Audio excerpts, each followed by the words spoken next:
Hey guys, what's up? It's Dean. Welcome to Manful Yoga. I'm here with Chris from Ice and Fitness. All right. Hey, how y'all doing? This is part 2 of our yoga and muscle conversation. And so in part 1, we went over our before yoga, and we talked about a few different things and a few aspects of fitness, and talked about how we viewed these aspects of fitness and what our knowledge of these topics was before we started doing yoga. And so in this episode, is this called an episode? Recording of audio and video? What do you guys think? Episode. Let's go with that. So in this episode, we're going to talk about the after yoga. So we're going to talk about how our views of all these different things changed after we started doing yoga and after we started learning all these different things about our bodies and about fitness in general. So the 5 topics we're covering today, we're going to talk about weight training, and specifically today talking about how our weight training evolved after we started doing yoga. We're going to talk about recovery. So we're going to talk about how we started incorporating recovery into our workouts and how we started, using yoga as a tool and started looking at our kind of flexibility work as more helpful than just something that we weren't really needing to do or as like a secondary aspect of fitness. We're going to talk about flexibility. We're going to talk about flexibility, about balance, about kind of the more the less important aspects of fitness that we now know are extremely important, as opposed to just focusing on speed and strength and intense workouts. And we're going to talk about injuries. So we both had a lot of injuries, and we're talking about what we learned through yoga and through just basically just learning more about our bodies. Not just yoga, but also how yoga kind of addresses those issues. And then lastly, we're going to go into what we think now. Like, what did we realize in terms of how does yoga help you build muscle, as opposed to the perception that we had before, which was yoga wasn't something that was really useful for building muscle. So let's just recap. If you're joining us the second time, let's just briefly recap. So I'm Dean. This is Manful Yoga. I'm a former lacrosse athlete. Actually, still play lacrosse, I would like to add. And I former athlete turned yoga instructor, but I very much still focus on the physical fitness aspects, and my goal is to help people, and to help athletes learn more about how yoga can help improve their fitness. So giving you tools and postures and resources to help get stronger and get the most bang for your buck with yoga, so to speak. Chris? Hey, I'm Chris. If you guys didn't check out episode 1, go ahead and check it out. Episode number 2, I am a former professional basketball player. I played in Iceland. I'm also a nationally qualified men's physique competitor, a nationally qualified yoga competitor. Yes, yoga. They do competitions in yoga these days. They do. Check it out.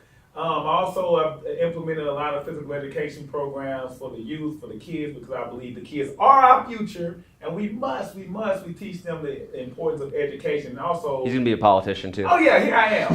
Vote for me.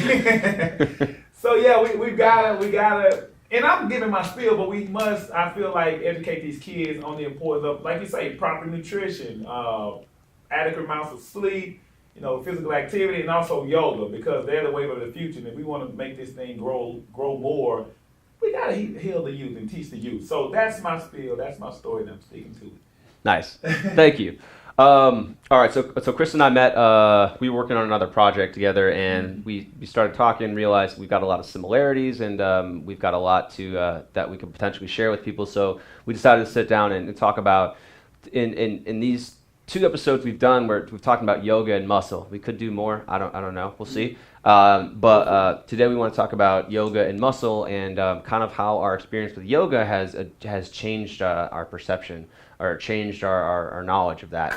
So again, first thing we're going to talk about is weight training.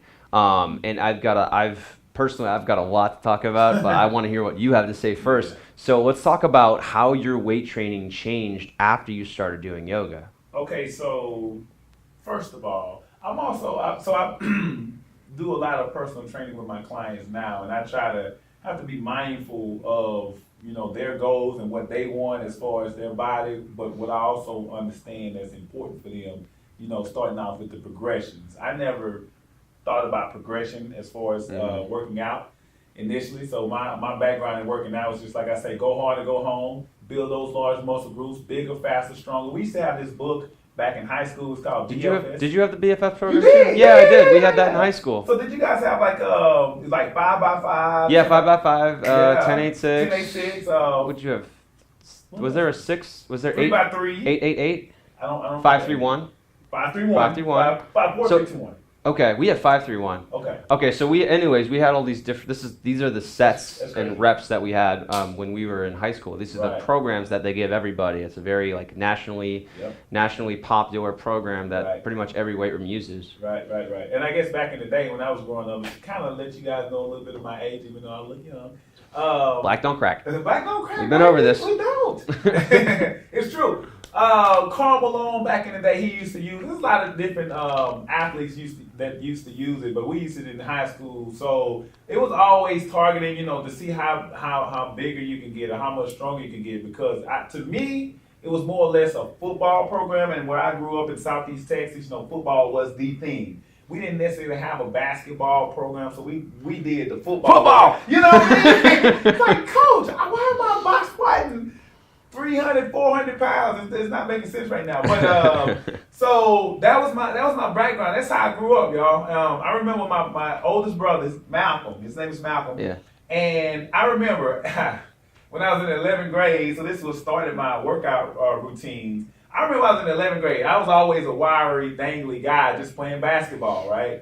But I remember I tried to do 10 push-ups, and I couldn't really do 10 push-ups. Yeah, long arms, man. I had long arms. That's the That's thing, tough. man. So really, 1 is almost like 5 for me, so do the math. Yeah. So he was like, man, you got to start doing push-ups. You got to start doing something to, like, get yourself your strength. Mm-hmm. And I kid you not, from the moment he told me that from the 11th grade, and I promise until well after college. So we're talking about 5, 6, 7 years. I was doing push-ups, sit-ups every single night. And I remember one time he came home from college, because he was in college at the time. He's like, man, you still doing push-ups and sit-ups at night? I was like, yeah, you told me to do it. So that's how I started, but also with the bigger, faster, stronger program, which is all the larger muscle groups.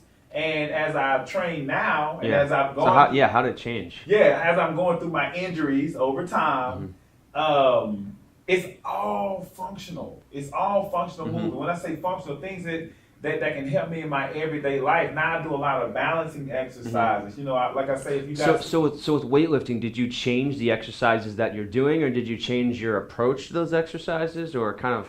I would say I changed the approach. I both. Okay. I would have to say both. Yeah. So I changed my approach in the sense of, instead of doing heavy weight, low reps, now I'll do high reps, you know what I mean? With less weight. Okay. Because to me, I'm not trying to bench press 315, 400 pounds in everyday living. Yeah. I just need enough to be functional. What about the speed of the reps? The speed of my reps. So everything is circuit training for me. Okay. So high intensity interval training. So as long as I can get my heart rate up, Okay. and getting 80% of my VO2 max, I'm feeling like, okay, this is good. Plus, it allows me to do it in a shorter amount of time. So if I only have 30 minutes, I know I can get a great 30-minute workout, Right. as opposed to an hour and a half workout where I'm just pounding my body. And I learned that more or less the hard way, simply because I've had so many injuries. So now a lot of, like I say, high rep, circuit training, interval trainings, functional movements, things, balancing exercises, all those things. Get those Bosu balls or standing on one leg and doing some crazy stuff that I did not do when I was growing up. But now I've understood that, hey, if I work on my core, if I work on my balancing and my stabilizing muscles, that can allow me to just have a much more functional life. I don't want to be the person that's getting super big from the bigger, faster, stronger program, and I'm not able to bend over and tie my shoe. No, I want to be able to be functional and still do the things that I enjoy. Okay. Yeah. So and for me, what I experienced when I started doing weightlifting was I realized that I was doing a lot of the exercises just totally wrong. So just for me, it was more about my. Two things in particular happened. I focused more on the technique. So I really started focusing on, like, instead of just getting your bar down to your chest and pressing back up, I actually started thinking, like, well, wait a minute, where are my shoulders? Like, let's think about mountain pose, right? And let me think about how that translates into proper technique here. So, and if you're watching this on video, you can see this, but if you're not watching this and you're just listening, I'm going to describe it. So basically, when I used to do a push-up, and my arms were out in front of me in the start of a bench press position, my shoulders would actually be pushing forward or up toward the ceiling, and so my shoulders weren't actually on either side of my body, and I was overloading the anterior, the front side of my body, instead of getting my shoulders in the right place, right, kind of located on either side of my torso, and able to feel the muscles in my back engaging. And so this is just one example, but then also with dips, I was doing the same thing. So I was internally rotating my shoulders and putting a lot of stress on my rotator cuff. Right. I wasn't squeezing my elbows toward one another in a dip. Yeah. When I was doing a squat, I was not focusing on getting the weight into my hips, right? Putting the weight in the knees instead. So one of the biggest aspects for me is that difference in technique. So I started noticing my technique more instead of just saying like, all right, I'm going to do 10 of these. I'm just going to get them done. I'm going to push hard and get them done. So that was the first big change for me, like technique. Right. The second was the speed of the rep. So I slowed it down. Yeah, okay. Like I stopped doing really fast reps at all. And I just started doing really slow controlled reps. So for me, I'm not using I still do squats and I still do deadlifts, but I'm not squatting like 285 pounds anymore, which for me is a lot. Okay, I'm not that big, but 285 pounds for me was a lot. I think I got up to, my one rep max was like maybe 325 or something like that, which is more than twice my body weight. So I'm happy with that. Yeah. But that was what I was doing back when I was younger and really training hard or training differently. And now what I do is I don't use that much weight. Like I'll use like 185, maybe 205. And that's plenty of weight for me now because instead of focusing on completing the rep, I'm enjoying the process of it. I'm sinking in and I'm like, okay, there's my glutes, there's my abs, there's my hip flexors, here's my posture, and now I'm standing back up and squeezing everything, right? So it's much more about the process now than it is about getting the rep finished. And so for me, I realized that when I started doing that, I wasn't waking up with like, oh man, my knees hurt, or like, oh, my lower back is killing me today, right? So I just started, and when I started doing those things, focusing on technique and focusing on slowing down the rep, that was when I really started to notice that my body was getting stronger, but I also wasn't getting hurt in the process. And I wouldn't have been able to do that if it wasn't for the slow, controlled movement emphasized in yoga.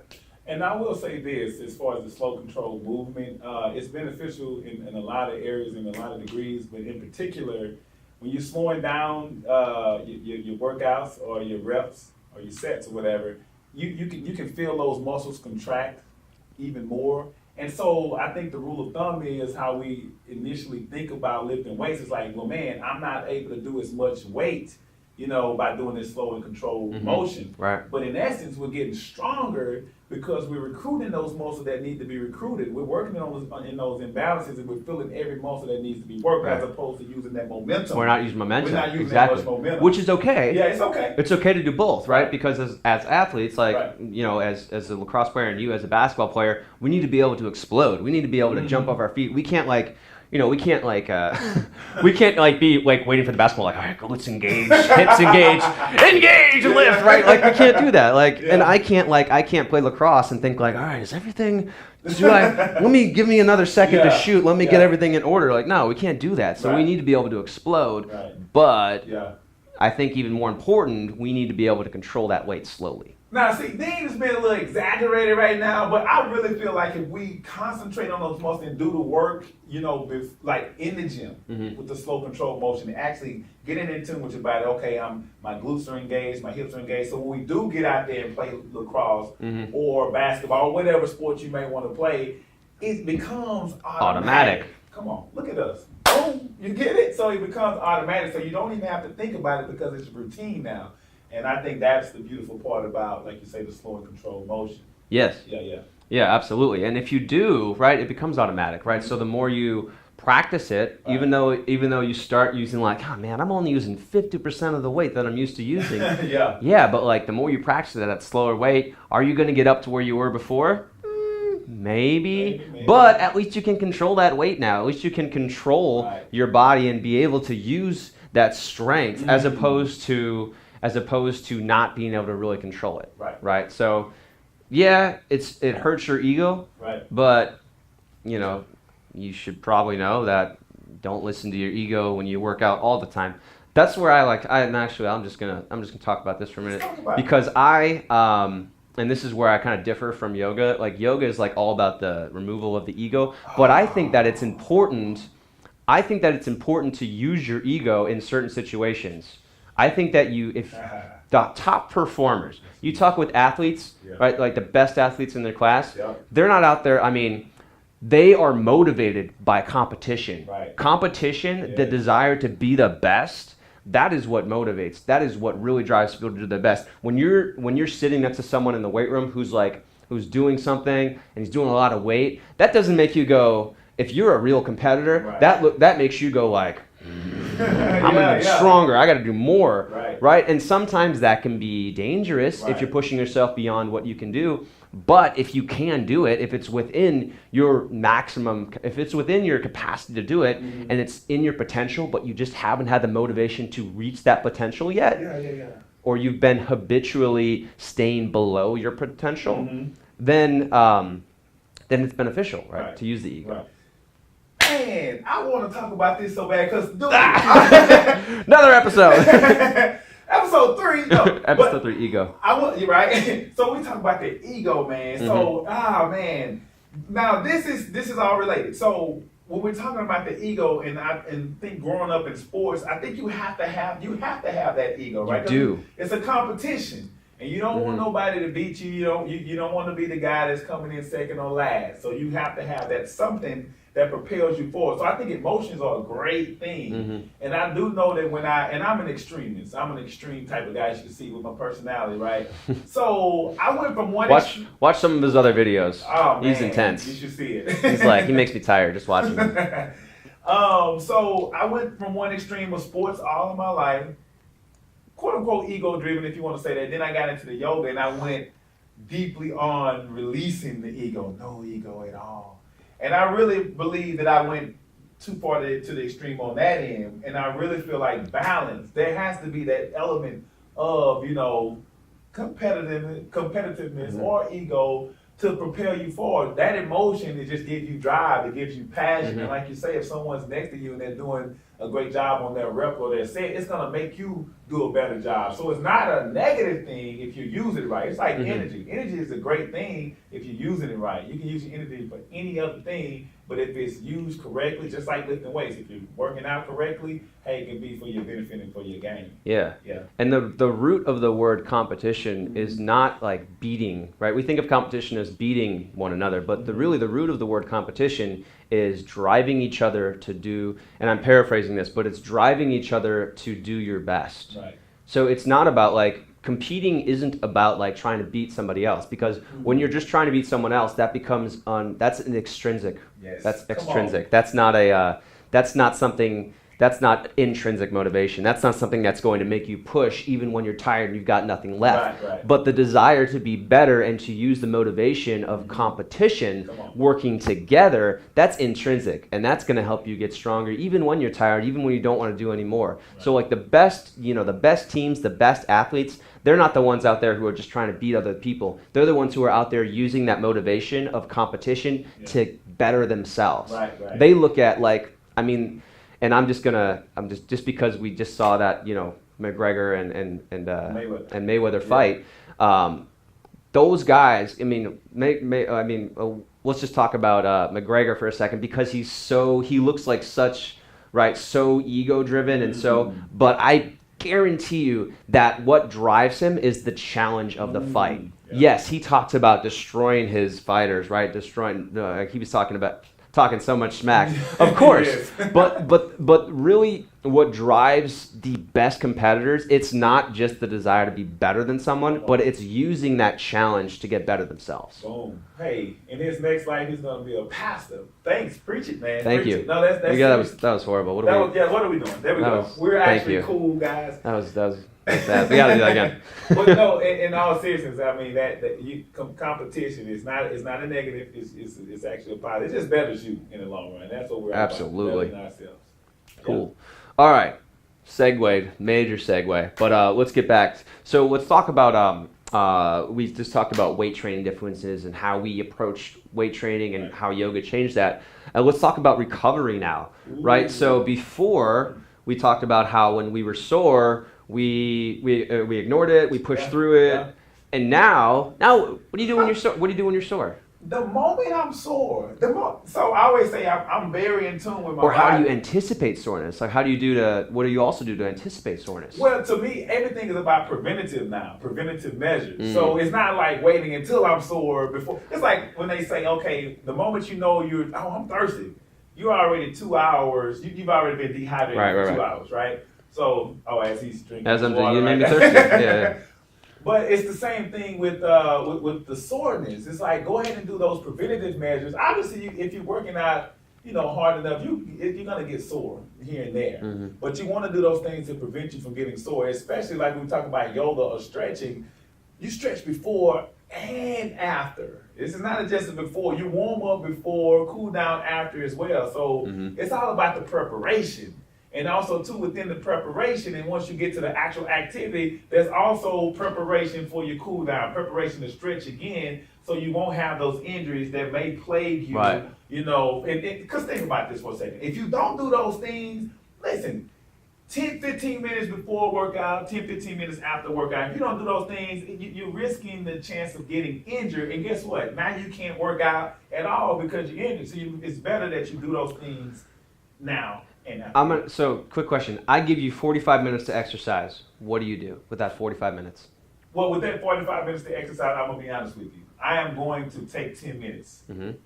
I have to take my 10 minutes to warm up. I like to warm up first just to get my body going, get my heart rate going. Right. Then I'll go into my stretch. Mm-hmm. Okay, so I do my stretches. And then, in addition to that, when I'm actually getting to my exercise, let's say I'm doing bench press, I'm still going to give myself that slow control motion or some push-ups, and I'll do a warm-up set before I get into it, because I want my body to know what it's getting itself into, as opposed to just putting and piling the weights on there and going right into it. So I kind of get my body to wake itself up and prepare it for the activity at hand. And then I'll do my bulk 30 minutes or so, 35 minutes of actual working out. And then my last 5-10 minutes, I'm going to do my cool down. So it's not just, I'm done, let me get my clothes, I'm ready to go home. No, I'm going to do my cool down. I'm going to focus on my breath. I do my stretching again after that. And, that's pretty much about it. And you're anticipating that soreness and preventing it. Yes. Right? Indeed. Yeah. And that's all it's about, man. It's preventative for sure. Because it's not an injury that I had, and I'm sure you've had as well. It's better to get that done in that 45-minute span. Regardless, back in the day, I would be the guy like, man, I only have 45 minutes. I got to go in there, get it, and just blast it from 1 minute to 45 minutes. But now, man, I still take that time because that's a deep integral part of my workout routine. It has to be. Yeah. Yeah. What about you, man? What 45 minutes? I give you 45 minutes. If I get 45 minutes, I'm gonna spend at least 10 minutes warming up. Boom. So I'm a little more extreme than you. I'm gonna spend at least 10 minutes warming up. Okay. I'm gonna spend probably 20 minutes of that time on my workout. So just 20 minutes. Wow. And I'm gonna spend maybe 10 or 15 minutes on my cool down, on my stretching. Because the point of working out, the number one point of working out is, and I wanted to bring this up, but we think of working out as, the goal of working out is to get stronger. Well, no, the number one goal of working out is to prevent injury. Come on. That's what we want to do. We want to prevent injury. And getting stronger is part of preventing injury, but the number one goal of athletes who work out is to prevent injury in their sports, right? And then so the other goal of working out, and the reason why I only need 20 minutes, is because my muscles, I can get on a pull-up bar and I can reach fatigue in 3 minutes. Yes. Right? You don't need to you should spend time warming up and making sure that your muscles are ready for getting, again, muscle activation and getting your body ready to work out. But I only need a few minutes to actually what am I saying here? To actually reach that point of failure. And that's what you need in a workout. You need to reach the point of failure. Workouts are controlled stress. Yeah. Workouts are calculated destruction of the body. That is what it is. And so if you can put the right stress on your body, then you'll get stronger as a result. Yeah. So you don't need to spend, you don't even need to spend 30 minutes on a workout. If you have a specific focus, you can knock it out in 10 minutes. Yeah. So, anyways, that's what I would do. That's good stuff, man. And as you can see, he looks the part. Listen to him. Yeah, for sure. Yeah. Well, thank you. So let's talk about flexibility now. Right, and flexibility and kind of core strength and kind of those, let's say like the less intense aspects of and balance, right? And those less intense aspects. So the things that don't look as cool, right, or look as like if you had a girl watching you work out, or if you had a man watching you work out, if you were, and you were having someone watch you work out, and you wanted to impress him or her, you're like what you would probably select is something that makes you look very strong and powerful, right, and sexy. But the truth is that we need those other things, right? We need flexibility, need core strength. So I'm curious for you, like how do you view that now as opposed to what you viewed before? Oh my goodness! So by the way, y'all, I have a twin brother. By the way. Oh yeah, I forgot about that. Yeah, he plays professional basketball in Portugal now. He used to play in Africa. He just signed a contract. Does he know Ronaldo? He does personally. No. Yeah. Okay. I need to go up there and see him. But yeah, oh my goodness, that whole mindset and mentality that I have as far as just going hard, going home, nothing beats hard work. And, you gotta be smart too, y'all. You gotta be smart with your body. Your body it is your friend. It's a healing mechanism if you take care of it. I always tell people all the time, if you cut your hand open, it'll scab over. That's healing itself right now. It's like in the flesh, we can see it doing it. Mm-hmm. But if I don't take care of it, right? If I just put dirt on it and I don't put any ointment, guess what it's gonna do? It's gonna rub some dirt on that, yeah. Right? So it's gonna be pus up. It's not gonna heal right. So it's the same thing with our body, y'all. We gotta take care of our body, and that's what I've learned the hard way. Really, however you learn it, you get it. So. But what I do now is I have to, y'all, in addition to my warming up and in addition to my stretching, I have to warm up my muscles and the muscles that I'm going to be using that day. And core is very important to me because if you think about it, we use core right now I'm using core. When we're walking, we're using our core.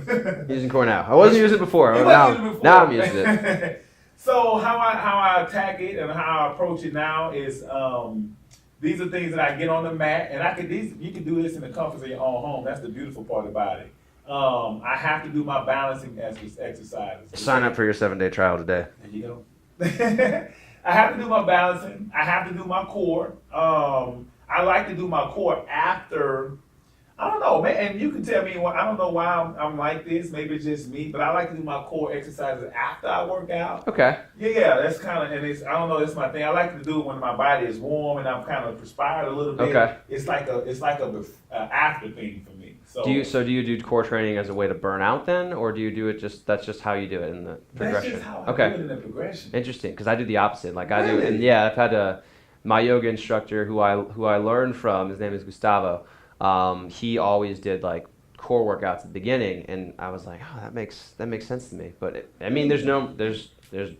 are wrong ways to work out, but I guess to each his own. If it works, then it works. Yeah. And if you're thinking about doing, so I used to see people all the time. Hopefully, you guys can see this, doing movements such as these, and then just kind of stretching out and being flexible. Some bird dog. I'm like, yo, what are they doing? But now I understand. It works on your erector spinae. It's working on the right side of your back. And, it's just getting that neurological strength, your mind-body connection. It's working on your balance and being able to stabilize yourself. It's working on your hamstrings. And guess what? It's low impact, too. We have to understand when we do these things, it's all low impact, but you feel so much better. You feel so much sturdy. At least I do, when I'm doing these exercises. So there's different things that I'll do like that. And also, too, Dean, if I can, man, there's exercises that I'll do where I do my hip thrusts, just like that, to engage the glutes, and also recruit the hamstring muscle as well. So if you're listening to this, Chris is doing basically a single leg bridge right now. Yeah. So there it is, single leg bridge. And so I do those things because one, it's preparing me for my workout, but also two, it's helping me with the low impact exercises that I Mhm. need, because like I said, I've had so many different injuries. I have to kind of warm my body up in those regards before I can even get started. Now, Yeah. you can call it old age, you can call it being smart, you can call it whatever, but it works for No, me. so that's one thing that I talk about a ton with my with my audience is the importance of muscle activation, Yeah. right? So and for me, yoga is in a fantastic way to get the muscles warm, right? Right. A lot of the poses, some of them I have to make kind of modifications to existing poses because just because there's not a single leg bridge in yoga, but it works within the format of yoga. Right, right. So like a lot of what I do is it's like body weight exercise. It's not really yoga, but it can be considered under the scope of yoga or movement. It doesn't really matter what it's called, right? As long as we're doing the right things and getting the right response from our bodies. But for me, muscle activation is extremely important because it helps turn on those muscles that we need to use. And when you're sitting during the day, when you're being sedentary, it's those muscles aren't on. We need to do something to make them work. You can't just jump into a squat and assume that all of the muscles that your body uses in that squat are going to automatically engage. Right. You have to actually do the right exercises to get those muscles on. And let me say this about as far as, oh man, I'm feeling it now. So as far Oh, as as far as squats are concerned, so if you think about a squat, even it's kind of like a sitting position too, right? Right. So even in addition to that, I always try to just hit every plane of movement. You know what I mean? My transverse plane. So even if I'm doing a squat, I'm going to try to do either some curtsy lunges or things like that, just to kind of target different muscle groups, because we're sitting down all day. Right. And even with my warm-ups, I like to do a lot of dynamic stretching, a lot of dynamic warm-ups, whether I'm going back into it, because how many times per day are you actually using that?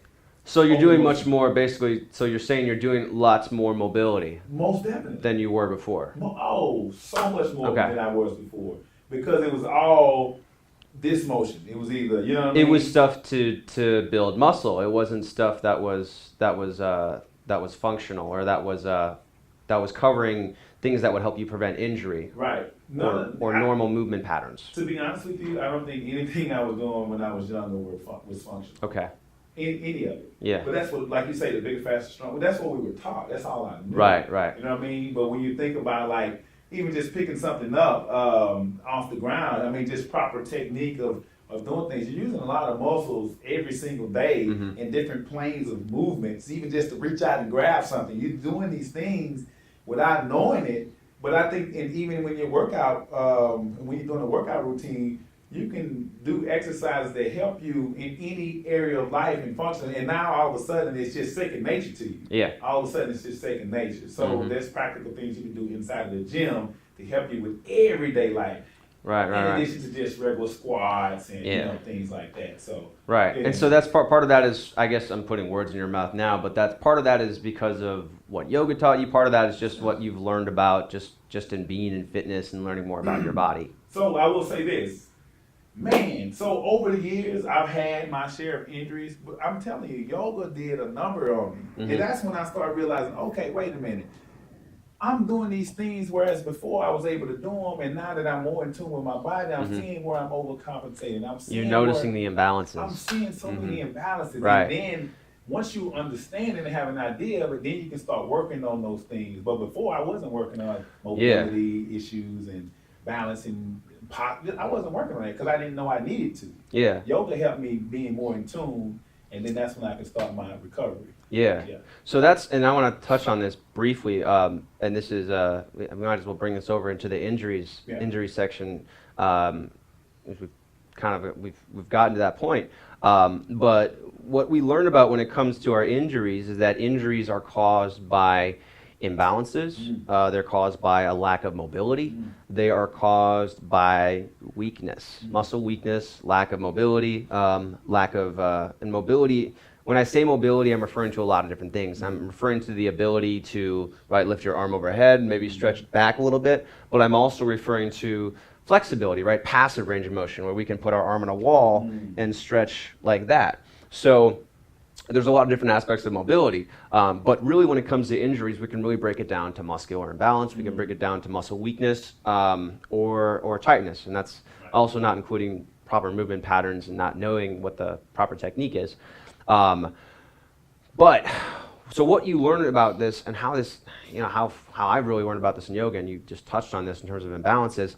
when I'm doing, and if you're listening to this right now, basically I'm just going to stand on one foot. So I'm going to lift my left knee up to my hip, right, and just stand on one foot. Now, when you're doing a traditional workout, would you ever do this workout? Like if you were in the weight room, would you ever just stand on one foot?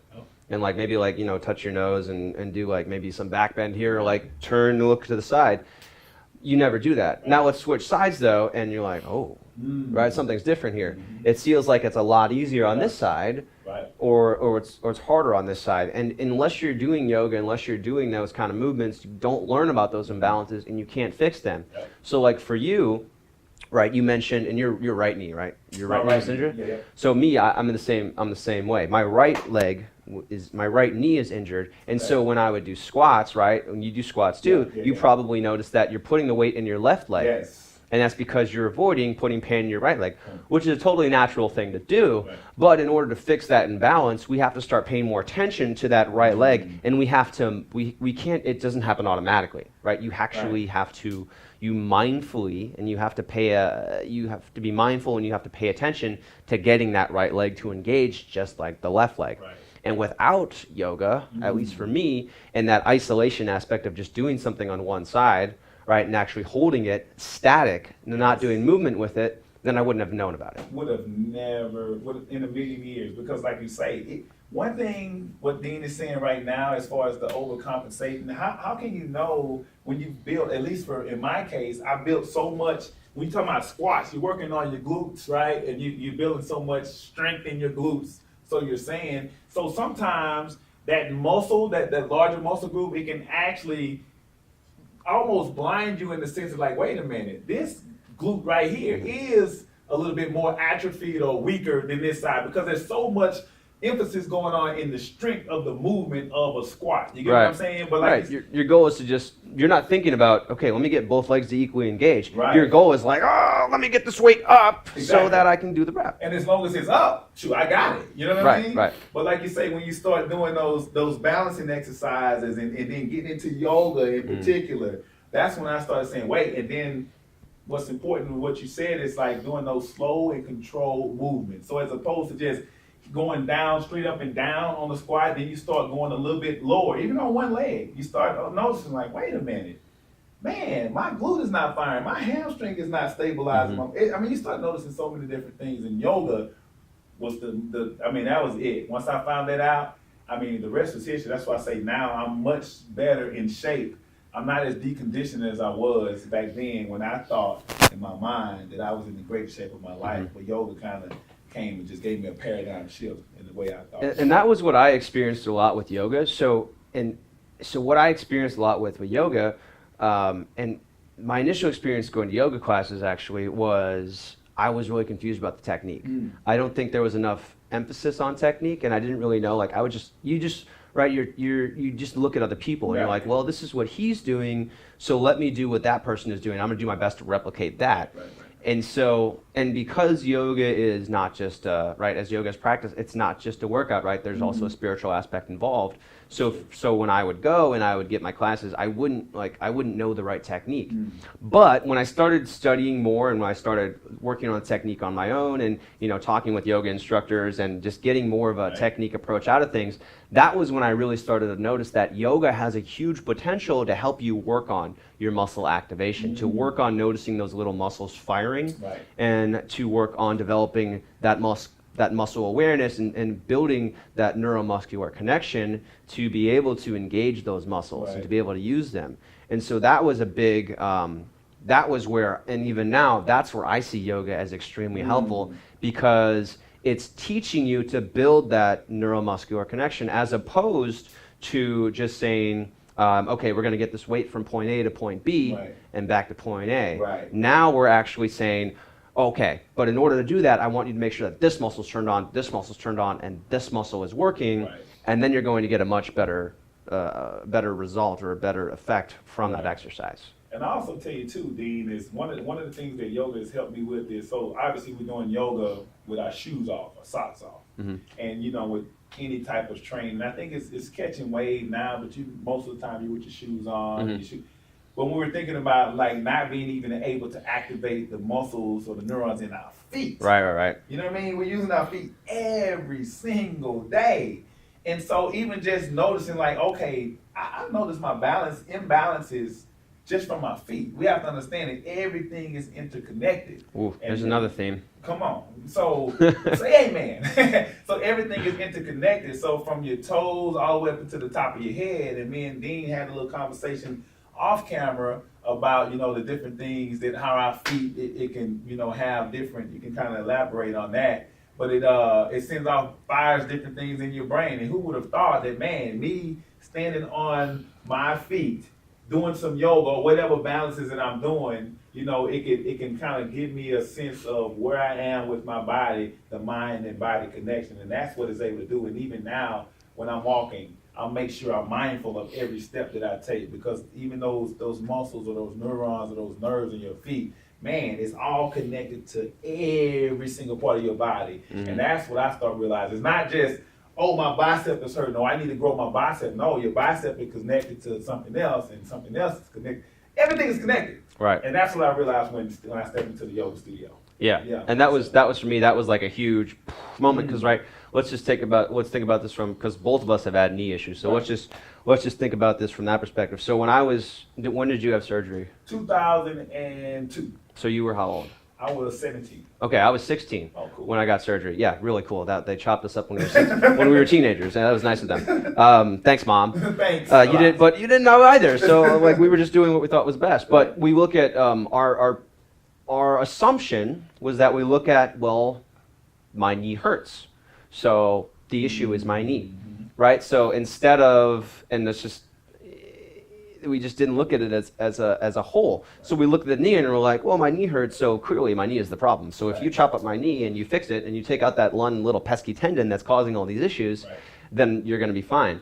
What we didn't realize and what we weren't thinking about was, well, actually, the issue with the right knee is actually starts in your left hip. It starts in the opposite hip, and it starts here because so for me, and I don't know for you maybe, but we're planting hard with our left foot, and so we're developing this muscle, right? We're developing strength here, but we're not developing an equal amount of strength in the right hip, which means that when we do find ourselves in a position when we do need to plant a lot of weight, that's when the injury happens. So for me, I remember almost every time the injury happened, it was when I was dodging a specific way. It was when I was coming this way, right? I was on this leg and I was going to turn and kind of try to take a shot like this.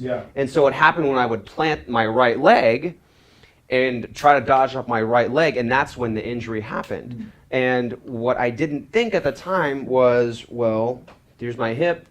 The knee also works with the core. The knee is connected to the ankle. It's connected to the right. The ankle is connected to the knee. What is the shin? I don't know. Whatever. But you know the song. the point is, your body is interconnected, and that we can't just look at. We have to look at the source of the problem. But that's not something that we did when we were younger because we had no idea. And I think that's the whole wave of the holistic approach of everything. Everything has its root cause. It's almost like if your head hurt, it's cool, you can take Advil, but what's the real reason why your head is hurting? It's to be able to dive deeper. Did you drink a Slurpee? You could.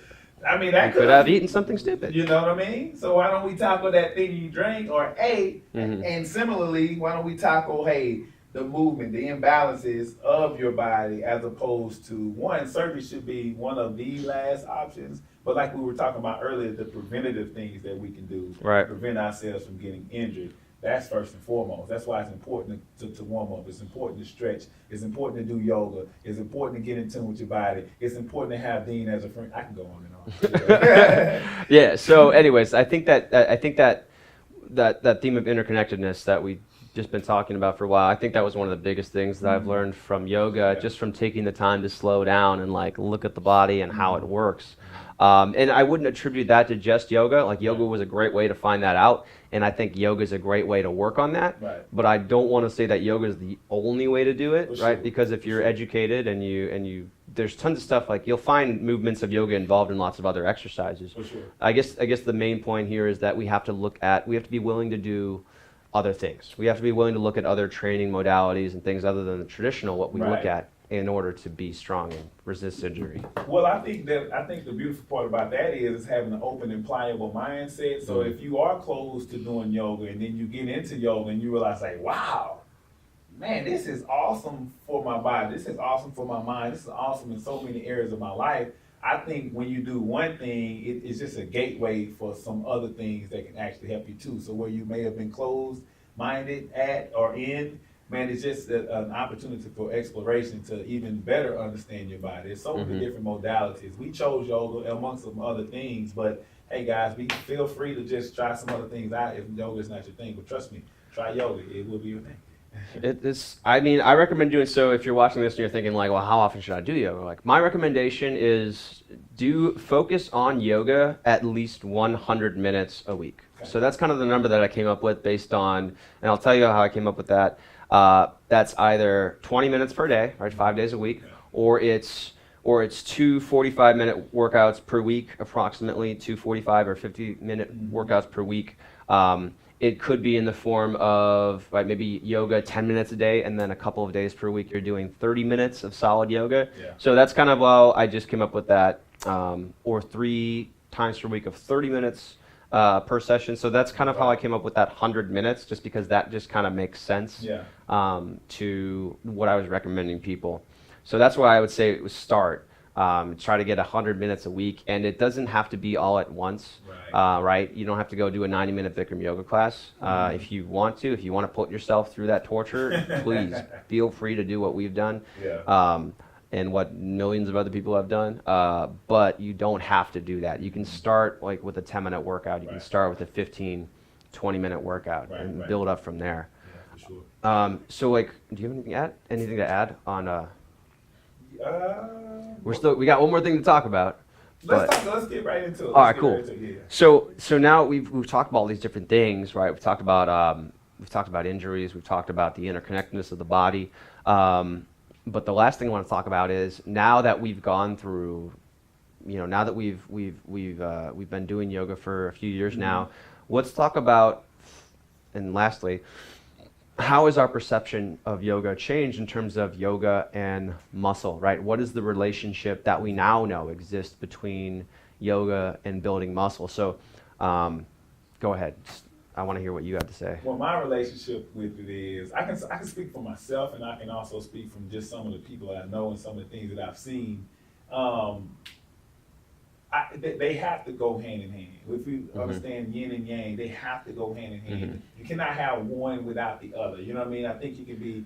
So what would someone who's not practicing yoga but who's doing a lot of intense, like let's say people work out 3 times per week, right? Like they're lifting weights 3 times per week, and they're not really doing much else. So what are those people missing out on?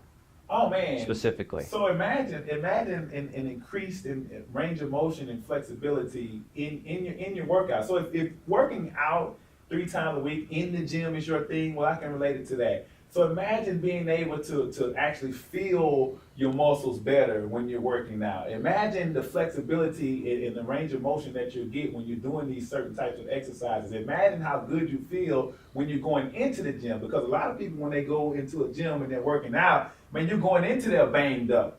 But you're still like, hey, I gotta rock it out. I gotta get these sets in. But I think you'll find that you're stronger when you do have those ailments start dissipating. You'll find that you're stronger when you do have more range of motion. You find that you're stronger when you realize like, yo, I've been working these stabilizing muscles that I have not worked before. Man, I've been working on my core. I've been focusing a lot more on my breath. Because in any set, in anything that you do, any athletic movement or if you're in the gym, you're working out, doing curls, you have to focus and be mindful of your breath as well. Yoga also teaches you and helps you get oxygenated, rich blood into your body so that you can have the most effective workout that you can. And so, like I say, they go hand in hand in that regard. And I just feel so much better even in my recovery, getting that lactic acid build up away out of my body through my breath, through drinking obviously plenty of water. But I just feel so much better before, during, and after my workouts, as opposed to before.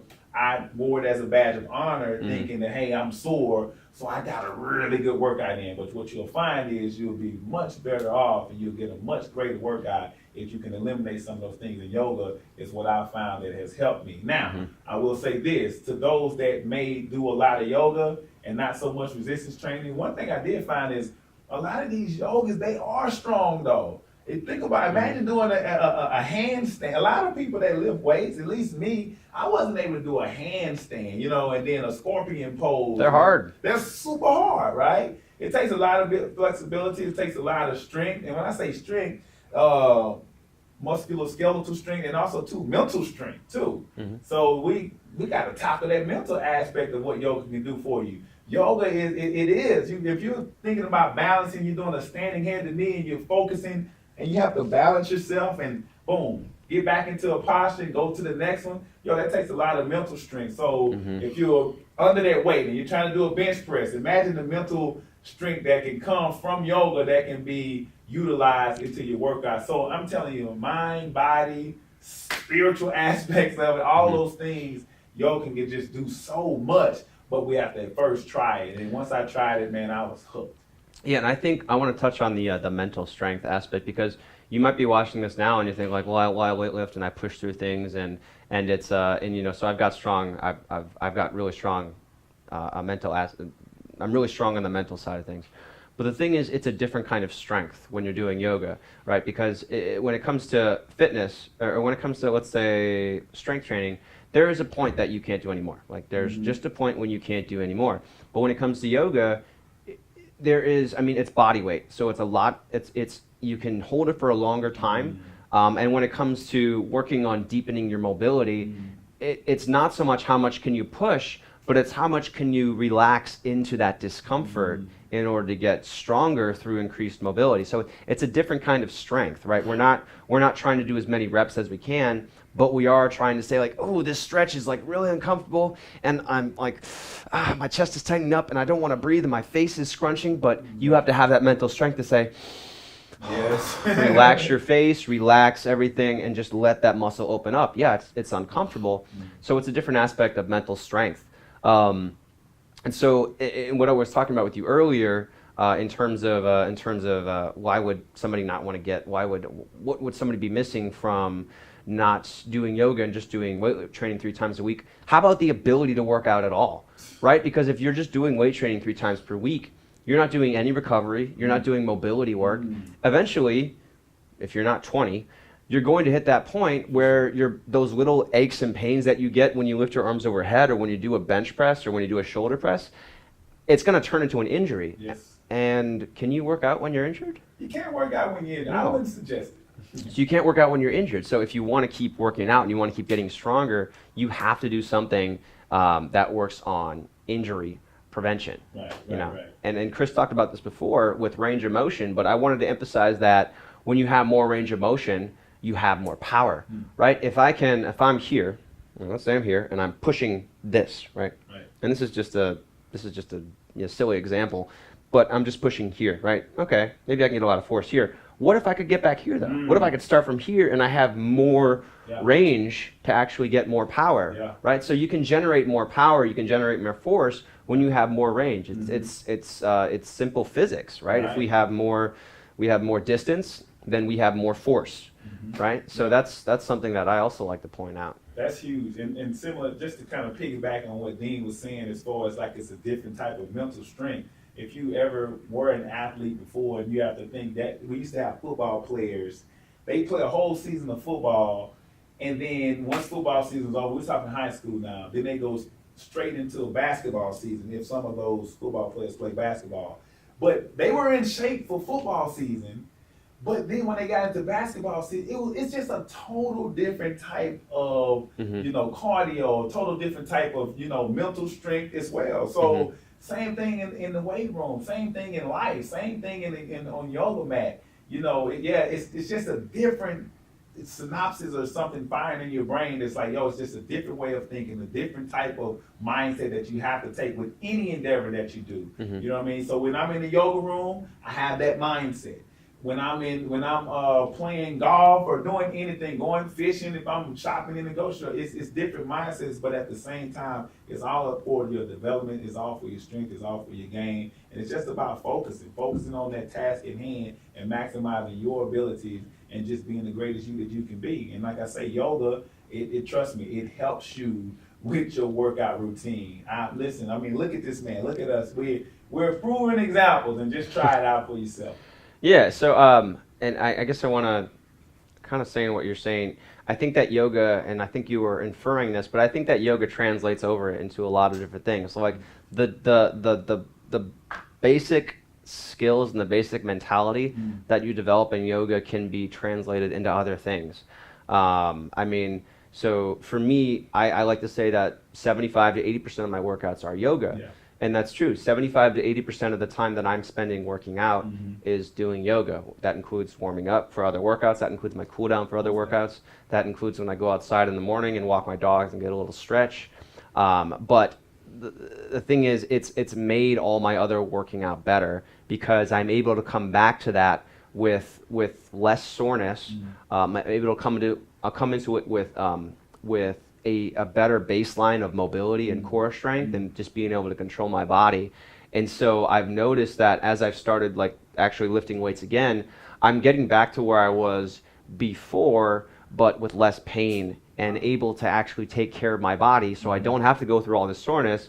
I still look the part, but I don't feel like as sore and as just like in pain as I used to. And that's the funny thing is like the soreness and the pain that we're used to, it almost became commonplace. Oh yeah. You know what I mean? And it's almost like, okay, this is just how it's supposed to be. Right. But if you're sore all the time, exactly, you shouldn't be. I mean, again, there's got to be a balance of, and this is actually something I learned, but you should be doing, for every hour you spend doing fitness, doing like intense working out, you should spend an hour on recovery, like a 1-to-1 ratio, which is crazy to me, right? So then that's what professionals are doing. Right. Like for me, that's hard for me to do. I think I'm still somewhere in the 2-to-1 range. Yeah. I'm striving to get there, but for me right now, it's still not quite there, or maybe 3-to-2 if you're feeling maybe that week.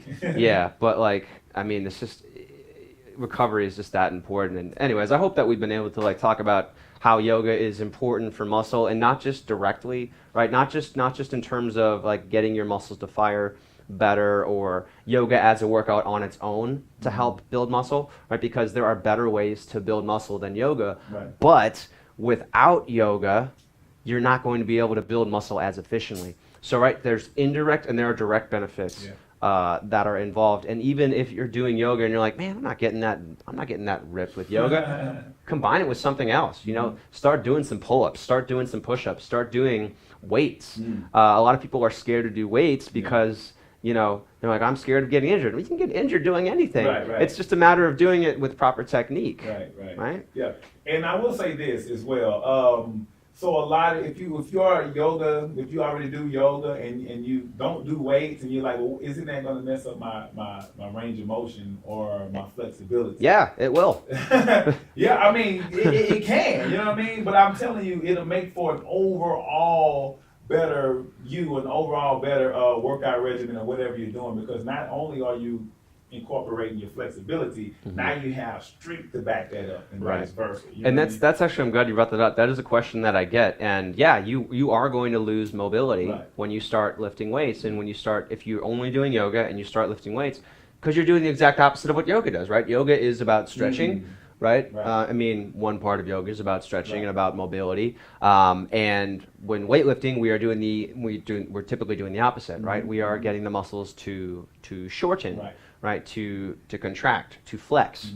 So you are going to lose some mobility if you don't be mindful of your practice. So if you just continue to do the same thing every day and you don't push yourself when you're doing yoga, yeah, you're going to lose mobility if you're doing weightlifting with yoga. But if you continue to push yourself, if you continue to hold a high standard for yourself and do your best, the best that you can do on that given day, you're going to be able to maintain that mobility and you're going to get stronger. And the more mobility you have, the more strength you can have. So it's just this ever-growing step ladder up to the the heavens of fitness levels that you're going to be able to climb as you get stronger in mobility and as you increase strength, right? It's just these things that go hand in hand to make you stronger overall. Perfect. It goes in line with exactly what you just said before that 1-to-1 ratio. If you're doing 1 hour resistance, go ahead and do, I mean, if you can, 1 hour of yoga. Or just take a 30-minute walk, right? It's about about active recovery, right, and yoga fits right in there. Perfect. So balance it out, baby. Yeah. All right, cool. So, so we're gonna do one more of these, and we've talked a lot about how yoga can help with muscle building and what kind of our perceptions as athletes growing up in the 1990s and the 2000s in the era of, man, did you listen to Ice Cube? Was that? Man, Ice Cube, yeah. All right, cool. Yeah. What you know about Ice Cube, man? I was more of a Backstreet Boys. Okay. Oh man, Backstreet. Okay, let me stop. Yeah, sorry. Yeah, it's okay. I started listening to NWA when I got older, so it's like I've balanced out my boy band and my gangster rap. So I'm okay now. I was all into the boy bands too, man. I'm just letting you know. Okay. Don't tell my friends. Yeah, we can't. But anyway, so our perceptions of growing up in the 90s and 2000s and what are kind of the general perception of yoga and how it relates to fitness, and I guess what we knew about fitness, and then what we know now in 2017, and what we know now after doing yoga for years and how that's affected our fitness. Yeah. So that's what we covered in this episode. The last episode we talked about before, right? So before yoga, kind of our perceptions. Yeah. And the next episode, we're actually going to go through and talk about some yoga poses that will help you build muscle. So one of the big things that I try to do with Manful Yoga, yes, I could send you to an hour-long workout. I could recommend that you just do this hour-long workout. It's going to help you no matter what. Right. But what I want to do is give you the most bang for your buck, right? I want to give you that Pareto principle, the 80-20 rule. I want to give you the 20% of exercises that will give you 80% of the benefit. So I want you to spend your time wisely, because I know we have had less free time than we have ever had before. So I want to make sure that you are wise with spending your time and that I'm giving you the exact exercises that you can get the most benefit out of. So in the next episode, we're going to go over the best yoga postures for building muscle. And some of these are going to be directly related to building muscle, and some of them will be indirect, right? But we'll go through them. We'll show you how to do them. We'll show you how to do them if you're not that flexible yet, and we'll also show you how to do them if you are flexible and you've been doing yoga a lot. So, Chris, how do people find you, man? Hey, you guys can find me on Facebook, Instagram, and Twitter. So my Facebook page is Isom Zone. In fact, all my social media handles are Isom Zone. How do you spell Isom? Isom. I-S-O-M. I'll say it again. I-S-O-M-Z-O-N-E. You can find me there. We have a lot of amazing workout videos for you all. It's a high energy. It's impactful. It's fun. I would like to emphasize that it's high energy. Hey, you'll love it. You'll love it, man. So if you guys want to check it out, feel free to do that. Like I said, I'm also a holistic health and wellness coach, so feel free to hit me up. Thanks, Dean, for having me on, my brother. Yeah, thank you for having me. Yes, sir. Thank you for coming here. There you go. The other way around. Yeah. You know, we both live in Austin. So yeah, we've got one more episode coming. If it's already out, it'll be in this, whatever this is, in the link below here. And then make sure to watch the first episode where we talk about kind of the experience that we've gone through before starting yoga, and that might resonate with you, and hopefully that shows you that, hey, these guys are normal guys that do yoga, and maybe I can learn something from them. So to find me, manfulyoga.com. Make sure you get on my email list. That's where I send that's where I try to put everything before it hits social media. I also put out VIP lists there. We put out a lot of promotions there, so if you want to save some money on stuff, and you can sign up for that at manfulyoga.com/sign-up. And then, of course, I've got my Facebook, YouTube, and Instagram.